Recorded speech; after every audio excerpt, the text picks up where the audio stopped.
Hi Kaya Tribe. So I posted a few days ago on just my little, I had a dip in emotions about, just not having romance in my life and those kinds of things.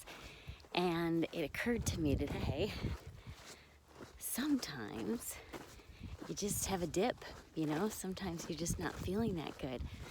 And sometimes it has nothing to do with what you put your mind to about it.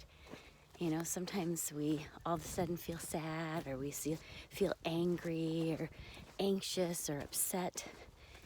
And then we get our minds working, and our minds decide, oh, I know why I'm pissed, because the neighbor said or did that thing.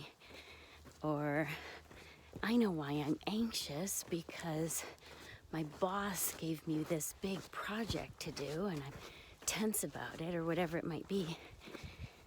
And sometimes that's true. Other times it's just because emotions hit us, and our human bodies, I believe, are meant to feel things and are meant to feel all the emotions, the ones we deem are good and the ones we deem are bad, the ones that necessarily don't feel good in our bodies. But it's all just sensation in our bodies that we can process through. And so sometimes that means punching a pillow. Sometimes that means parking the car in a remote spot and screaming and raging. Sometimes that means bawling your eyes out.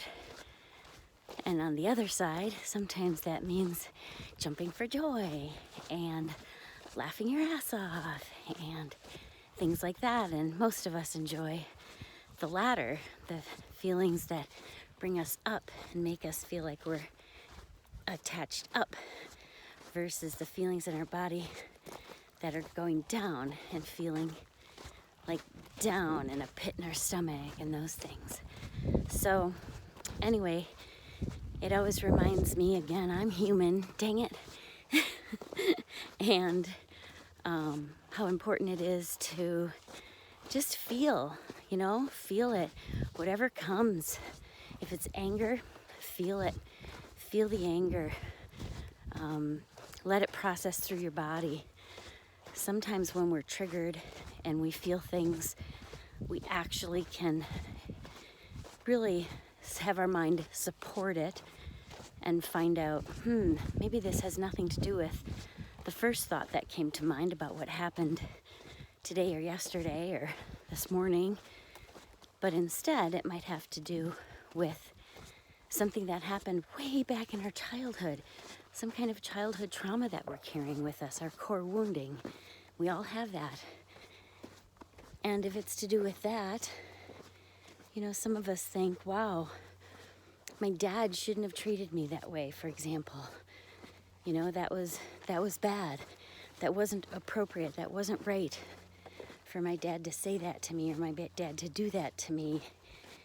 And that's where this is coming from. And I don't want to feel it anymore. But you still need to process through and have that emotion process through and out of your body. You can't store it in there, otherwise it just stays in there for decades until you process it out. And different healing modalities can help process it out. But if you have gone through healing, then you also probably know, again, you can just rage or, kick and scream, not hurting anything or anybody. Don't kick the dog, but you can rage and scream and just get that energy out of your body. And eventually that subsides and you come back into your own energy level, and then you can let that soak in until something new happens. And it might be good, it might be bad, but just you process that through your body. So anyway, so that occurred to me, that I'm getting pretty good at leaning in and just feeling the feels and experiencing them, whether I really like it or not, and just letting that run through my body, get out of my body, not hold it with me so that it doesn't impact the next day and the next week and the next year and the next decade. So anyway, I hope that's helpful. Namaste.